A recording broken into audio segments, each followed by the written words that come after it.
Come on, Snake.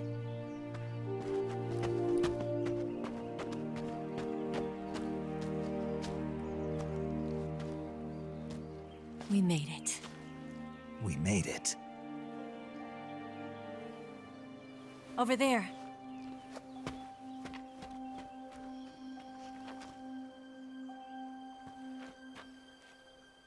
It's the boss, isn't it?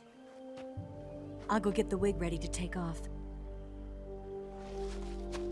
Right. I'll leave you two alone. But come back in one piece, okay?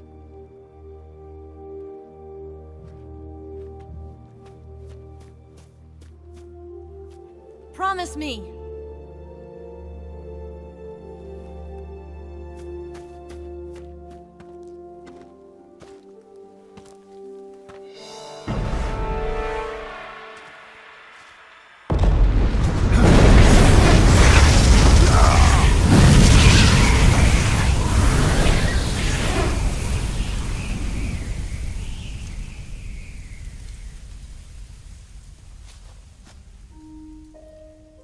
Life's end.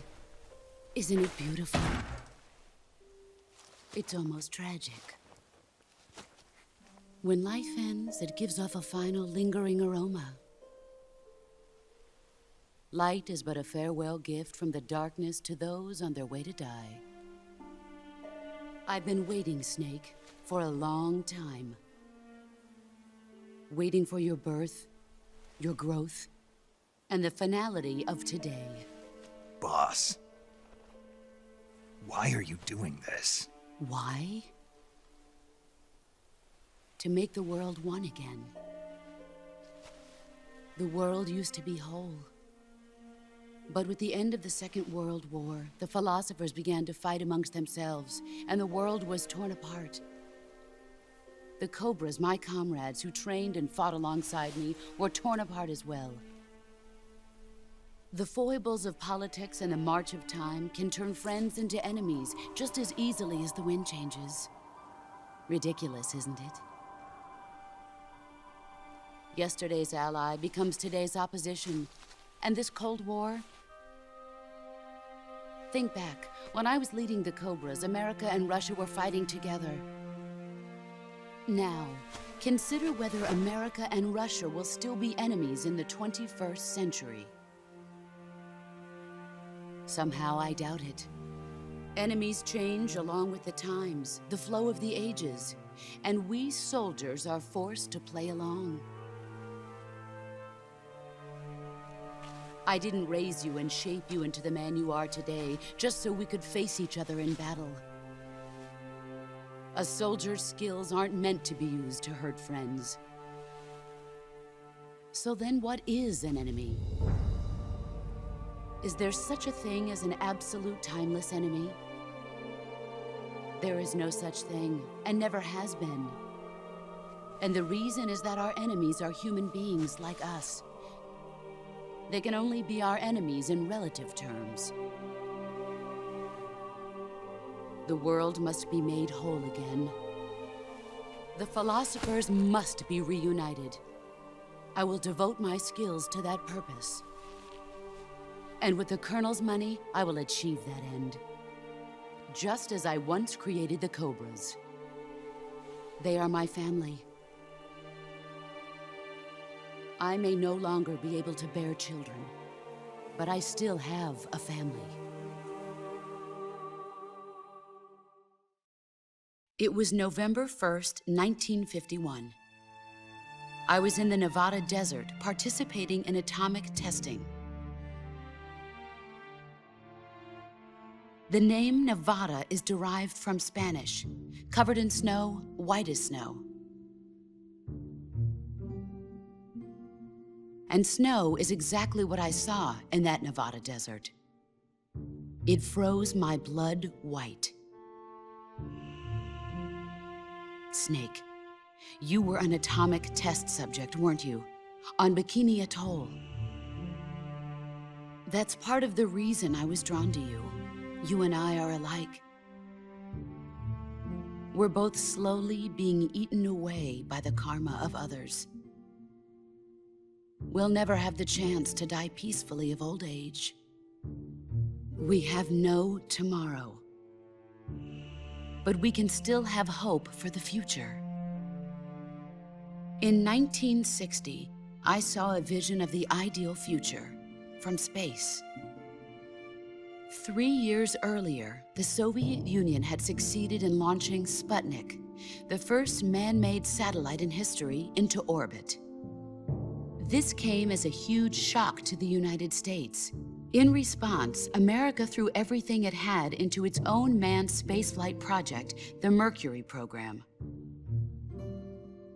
Even as the Soviets seemed poised to send their first man into space, America was still experimenting with chimpanzees and rockets. The government wanted human data. So they secretly decided to send a human being into space. I was the one they chose. At the time, they didn't have the technology to block out cosmic rays, and whoever they sent up would inevitably be exposed to heavy radiation. That's why they chose me. After all, I'd already been irradiated once. Of course, you won't find any of this in the history books. I could see the planet as it appeared from space. That's when it finally hit me. Space exploration is nothing but another game in the power struggle between the US and the USSR. Politics, economics, the arms race, they're all just arenas for meaningless competition. I'm sure you can see that, but the Earth itself has no boundaries. No East, no West, no Cold War. And the irony of it is, the United States and the Soviet Union are spending billions on their space programs and the missile race, only to arrive at the same conclusion. In the 21st century, everyone will be able to see that we are all just inhabitants of a little celestial body called Earth. A world without communism or capitalism, that is the world I wanted to see. But reality continued to betray me. In 1961, I was sent to Cuba, to Bahia de Cochinos. It was part of a CIA-sponsored invasion under the guise of taking Cuban exiles back to their country. But the US government betrayed them. Our weak-kneed president held back their air support. Defenseless, the exiles were annihilated by the Cuban army. All I could do was watch in silence. I was set up by the very country I'd sacrificed so much for, by the very government I dedicated my life to defending. I was driven from the surface world, and I went underground. Then, 2 years ago, I faced the sorrow, my old comrade in battle. He was my friend. But one of us had to die. I was left with no choice. The sorrow gave his life for me. There is no enmity between us. One must live, and one must die.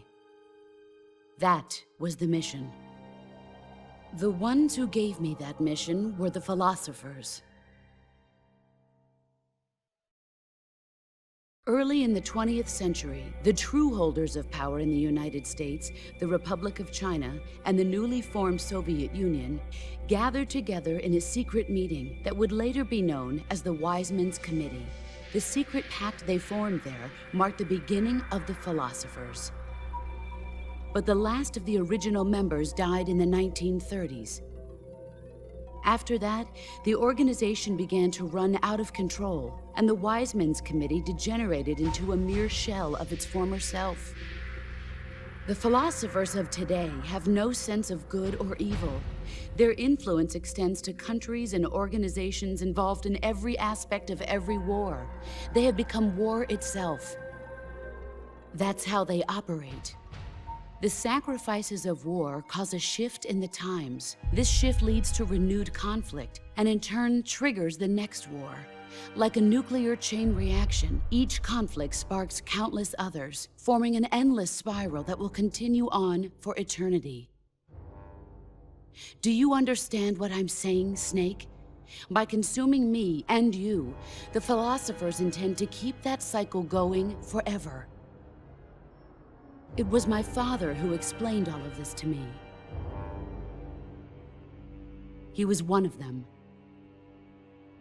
You see, I am the last remaining child of the philosophers.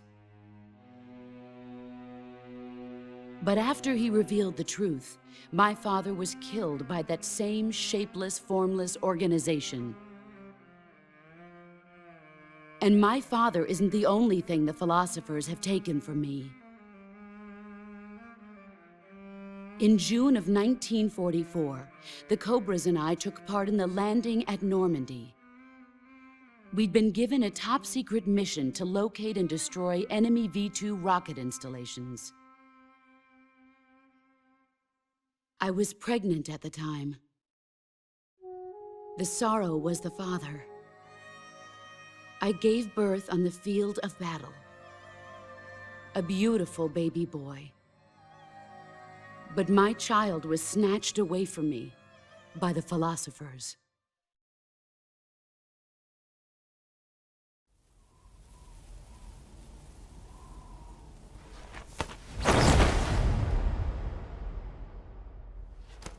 Look at this scar. This is proof that I was once a mother. I gave up my body and my child for my country. There is nothing left inside me now. Nothing at all. No hatred, not even regret.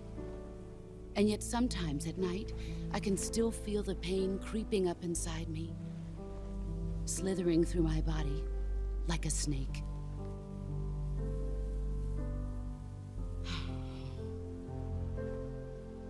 I've never talked this much about myself before. Thanks. Thanks for listening to me.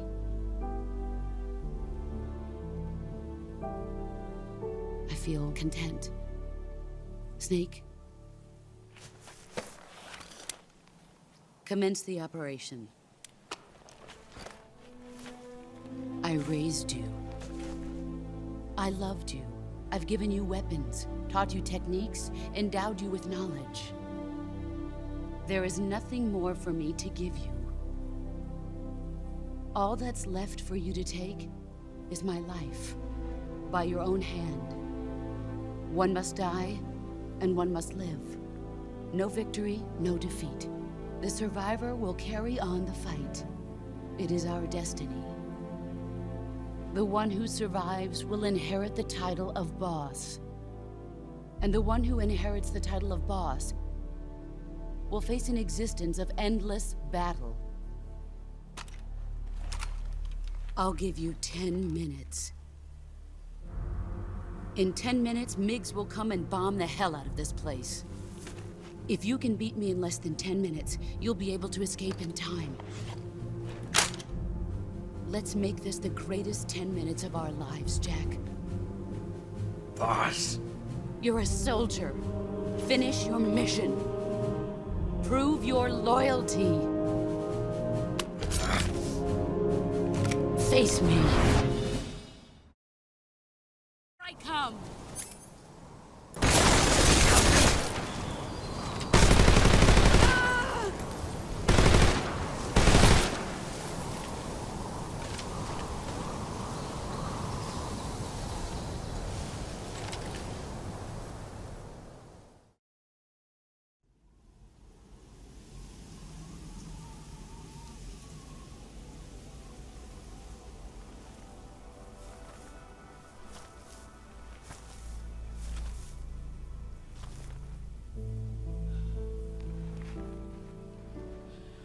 Take this. Keep it safe.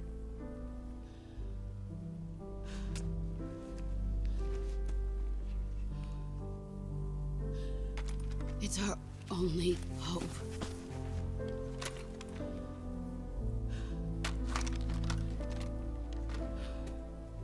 A patriot? Why Why are you giving me this? Jack. Or should I say, Snake. You're a wonderful man. Kill me. Kill me now. Do it.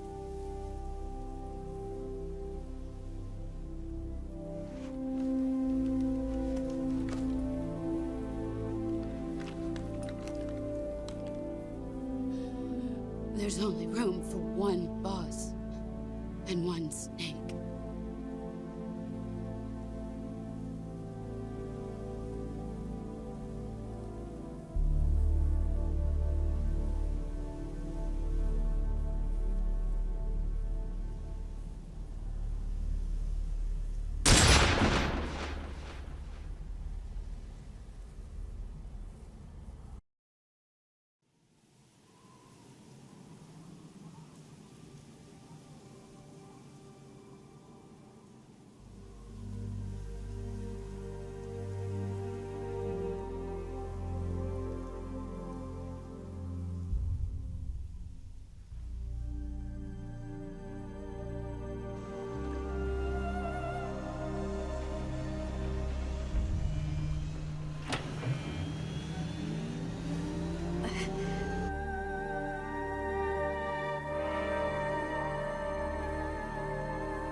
Ready to go, Snake?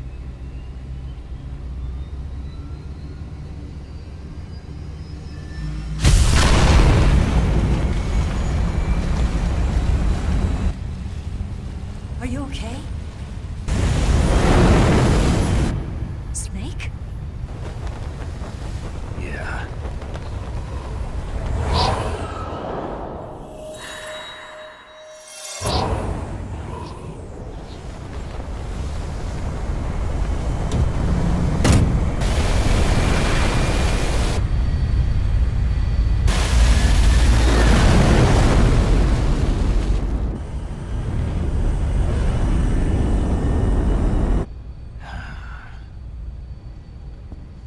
I told you you could trust me.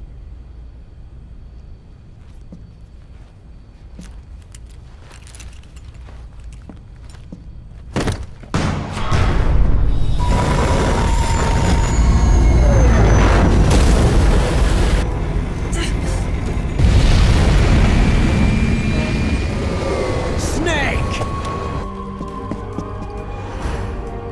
Ocelot! We're not done yet!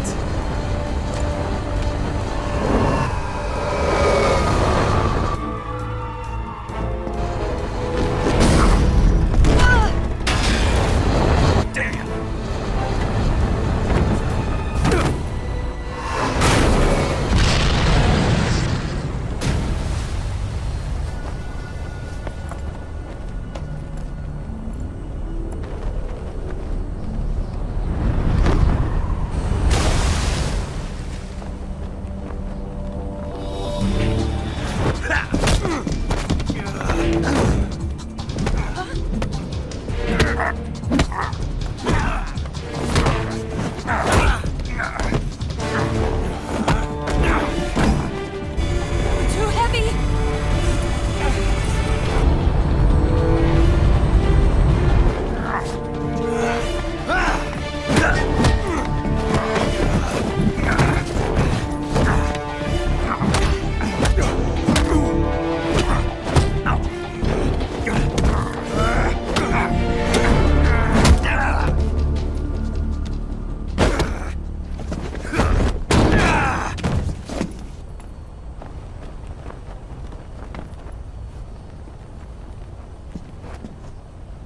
Snake, try to remember some of the basics of CQC.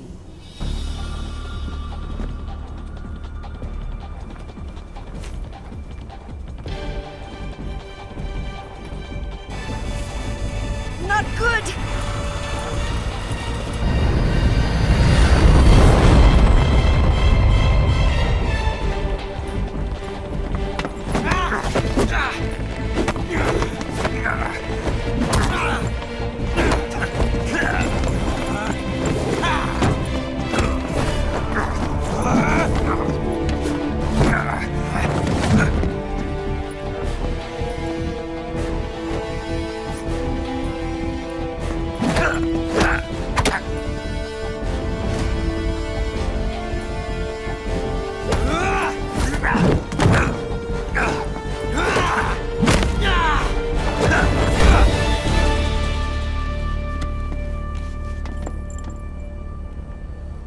I picked up a few new moves.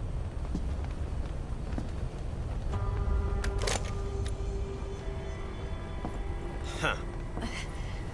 It doesn't feel right to shoot an unarmed man. But I'll get over it. Eva!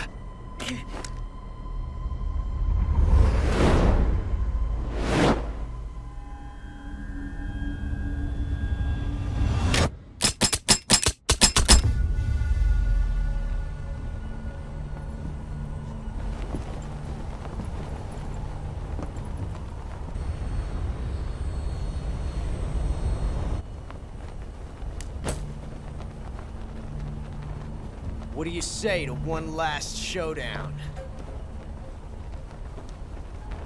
Yeah, all right.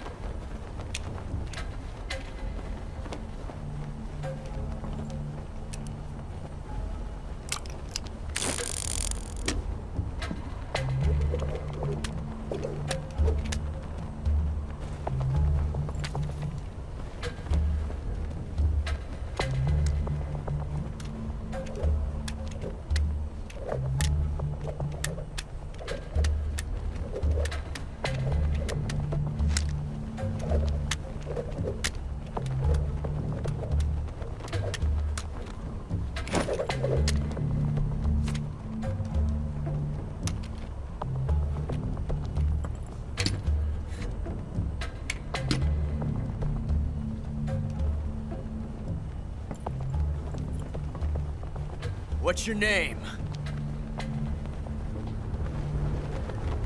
Snake. No. Not that name. You're not a snake, and I'm not an ocelot. We're men with names. My name is Adamska. What's yours? John. Very well, John. Plain name. But I won't forget it.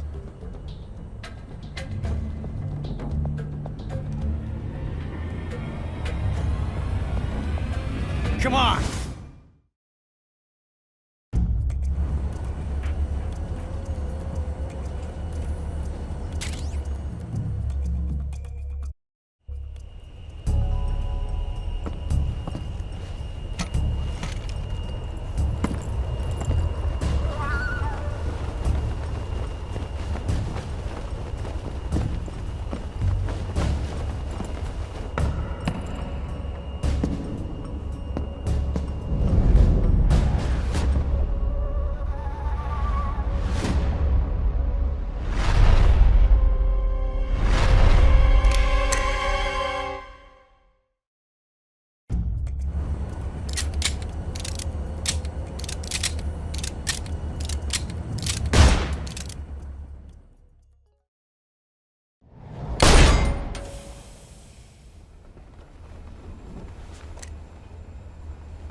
Looks like my luck has finally changed.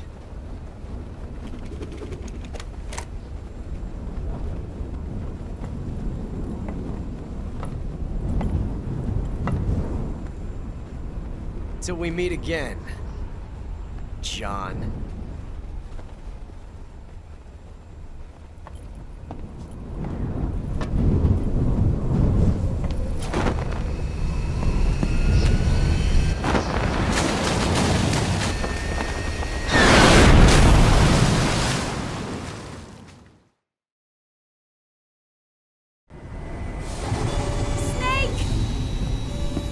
Give me a hand!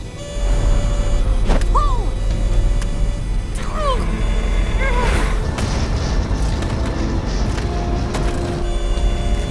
Come on, pull up!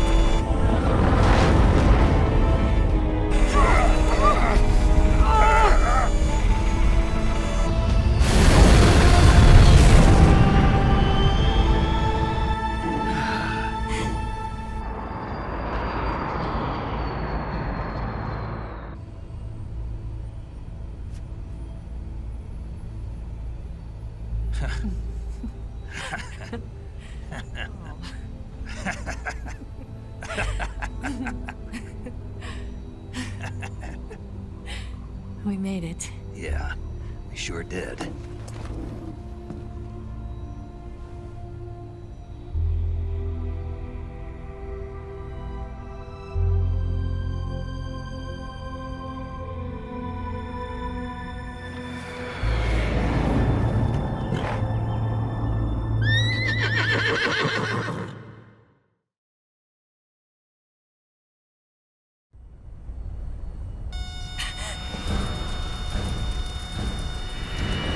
Oh no, Migs!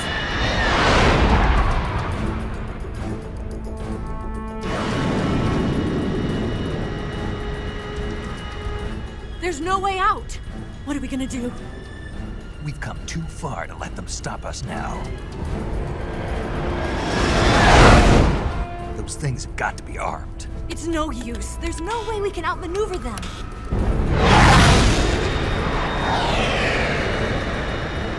They're gonna shoot us down. We were so close. Weapon systems on. Locked on target. I got tow. You were great, Eva. Huh?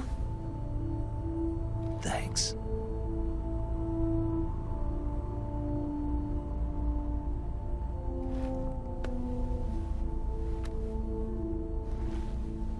Oak 19, this is Control. Stand by for a direct order from the chairman. Oak 19, return to base immediately. Do you read me? This is a direct order from Comrade Khrushchev. Return to base immediately. Oak 19, do you copy? Understood. Aborting mission. RTB. Look! The MiGs are turning back! Woo!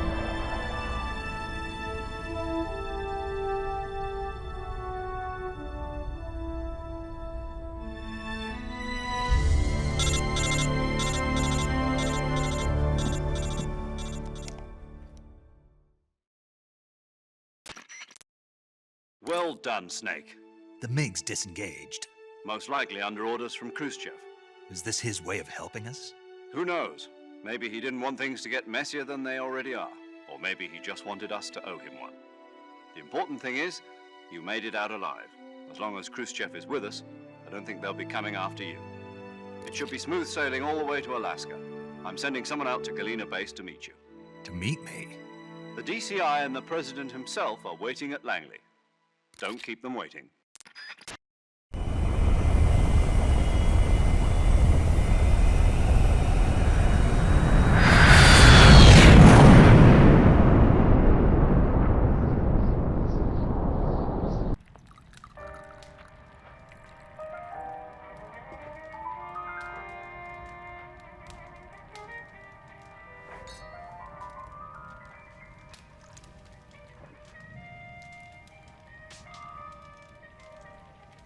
So what are you going to do now?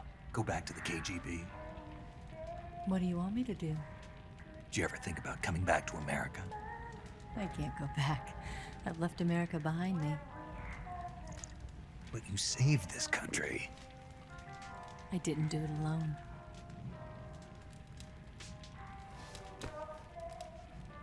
And I still owe you a dinner.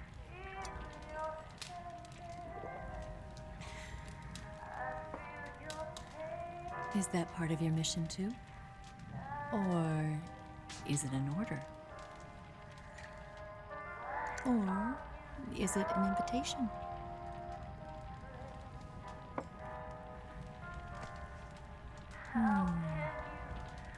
Or a proposal? I don't take orders from anyone now.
Scholars tell us that the first spy in history was the snake in the book of Genesis.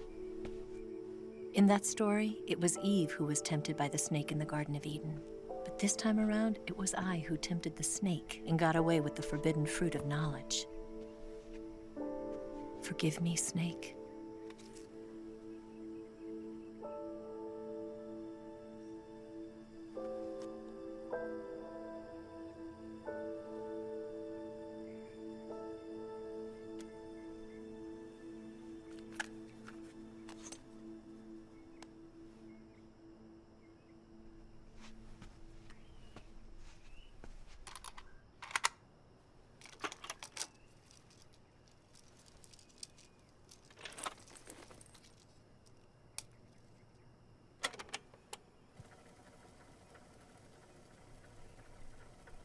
Good morning, Snake.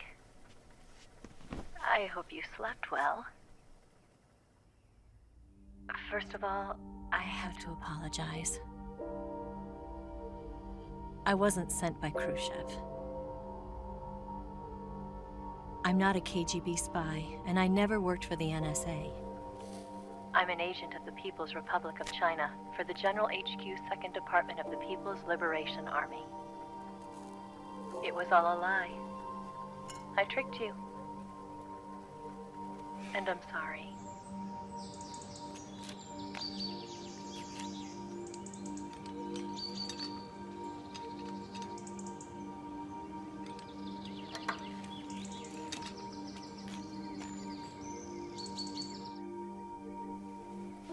The philosophers still exist in China, too. You see, my mission was to find out where Volgan was hiding the philosopher's legacy and steal it. So I infiltrated his base as a KGB spy. The two NSA codebreakers who defected in 1960 were actually both men. The real Adam never showed up at the meeting place. saving me the trouble of having to eliminate him. I sneaked in by pretending I was Eva. And you and Sokolov and Volgin, you all believed me. The philosopher's legacy was originally held in common between the US, Soviet Union, and China. We couldn't let the Russians and the Americans take it all for themselves. The Chinese government had its eye on the legacy too. I got the film containing the legacy, and also the nuclear missile launch data from the Shagohod. 5 years ago, the Soviet Union stopped supplying us with nuclear weapons technology. Since then, China's Liaodong easing, hydrogen bomb, and space rocket projects have fallen behind. But with this data, our country will be able to develop its own nukes. We'll create a deterrent force to rival those of the US and Soviet Union. Everything has gone according to plan, thanks to your help. I too am one of the philosophers. I'm an agent of the philosophers, a graduate of one of their charm schools. I was raised in a joint US-Soviet-Chinese facility to become a sleeper agent. This was before the war. Back then, they were collecting children from all over the world. As a result, I'm indistinguishable from a native-born American. So it didn't surprise me when you and Volgin couldn't tell the difference. But she knew right from the beginning. She knew because before the war, she was at one of the philosopher's schools too, as an instructor. The boss was the only one I couldn't fool. She was the only one who knew I was a fake. She told me everything. Why did she open her heart to me like that? At the time, I couldn't understand it. But now, I think I do. Snake. She wanted you to know the truth. She chose me to tell you. That's why she saved my life. I've lied to you so many times, but not this time. My orders from the government were to obtain the legacy and to eliminate everyone who knew the truth about what happened. In other words, I'm supposed to kill you.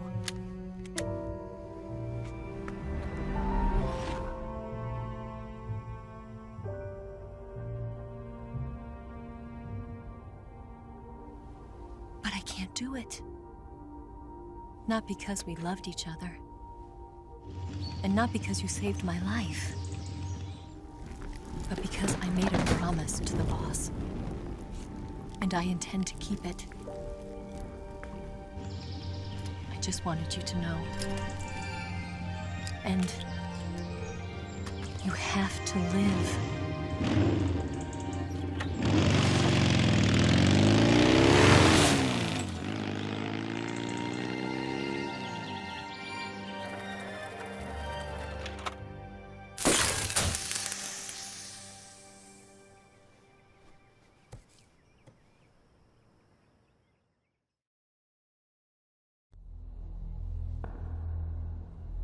Snake, listen to me. She didn't betray the United States. No, far from it. She was a hero who died for her country. She carried out her mission knowing full well what was going to happen. Self-sacrifice.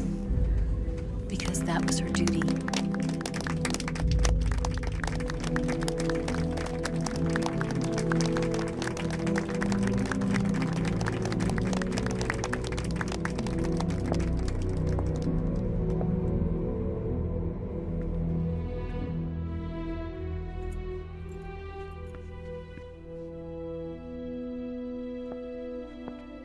You are above even the boss. I hereby award you the title of Big Boss.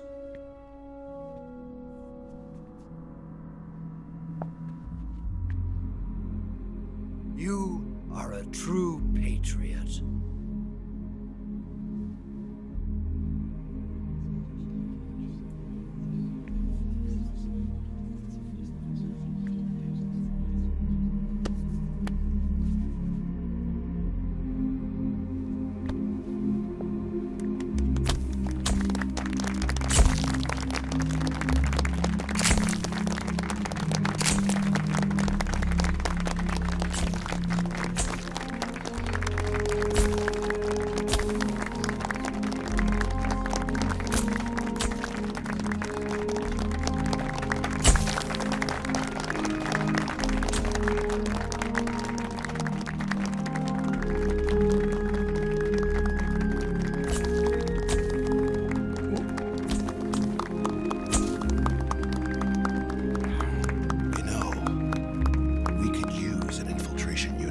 fox in the army.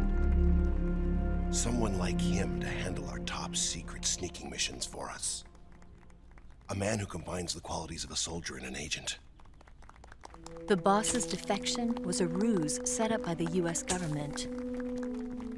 It was all a big drama staged by Washington so they could get their hands on the philosopher's legacy.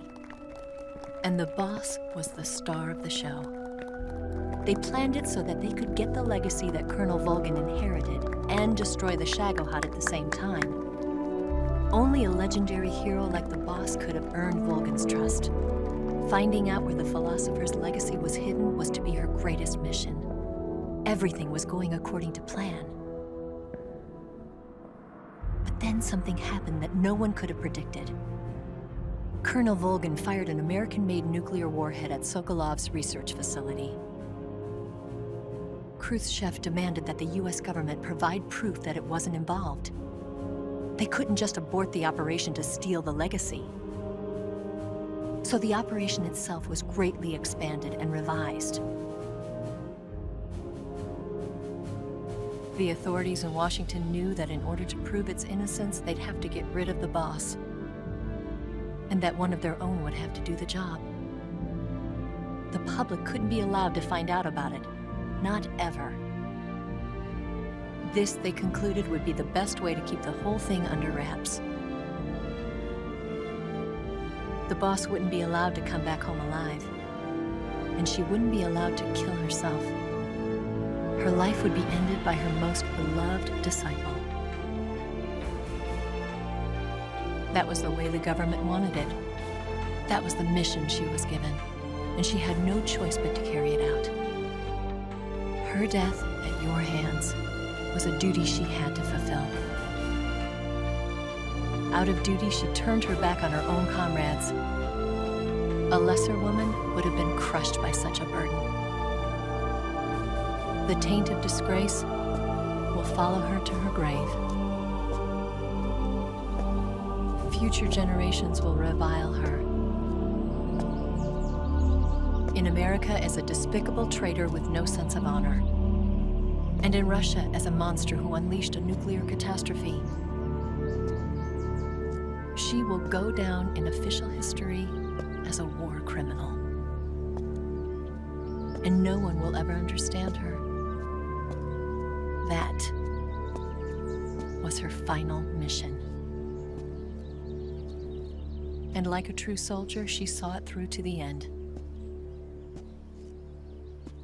But I think she wanted you, of all people, to know the truth. She wanted to live on in your memory. Not as a soldier, but as a woman. But she was forbidden to tell you herself. And that's why she told me. Snake, history will never know what she did. No one will ever learn the truth. Her story, her debriefing, will endure only in your heart.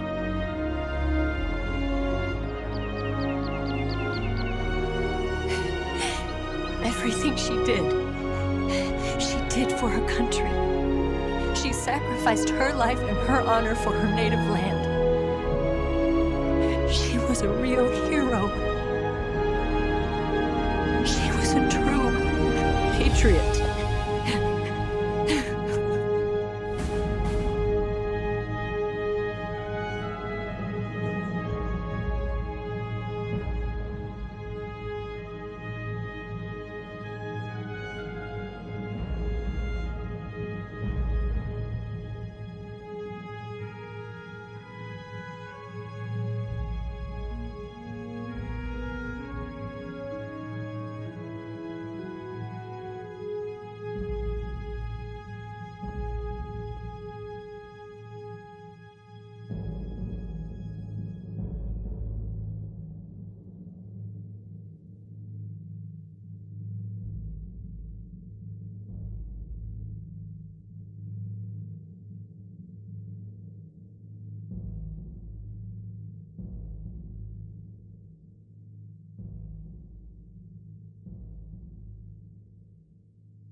Yes, Grozny Grad and the Granin Research Facility have both been wiped out without a trace.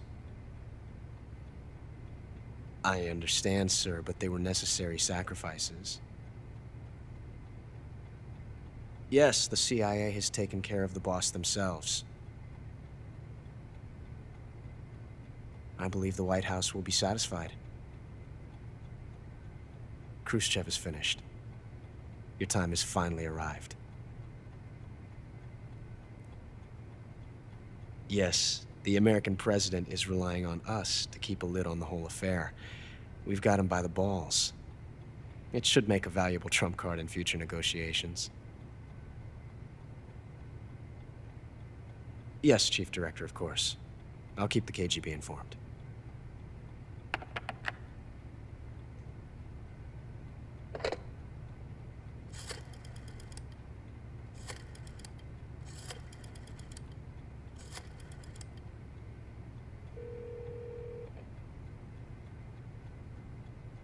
Yes, it's me. The boss has accomplished her mission. The philosopher's legacy is now safely with us, in America's hands. With this money, yes, the philosophers can finally be revived. The film we handed the Chinese was a fake. Peking must be in an uproar right about now. I'm afraid so. Only half the money has made it back to the United States. The KGB must still have part of the legacy. Yes, the weapon has been reduced to ashes. That's right. Grozny Grad has been obliterated by the Davy Crockett we brought in as well. Yes, that was the boss's work too. Speaking of which, I've obtained something from Granin that you might find interesting. It's a revolutionary new nuclear attack system. Perhaps it might just come in handy someday. Yes, we have Snake to thank for that. Khrushchev believed it as well. Yes, they bought our story. I don't think they'll be making a fuss. The secondary alert has been lifted as well. And the Soviets still haven't discovered my true identity. They have no idea that I've been triple-crossing them. I will continue my activities as a contact for the new government. Yes, it appears that no one knew that I was Adam. Of course, I am always at the CIA's disposal, Mr. Director.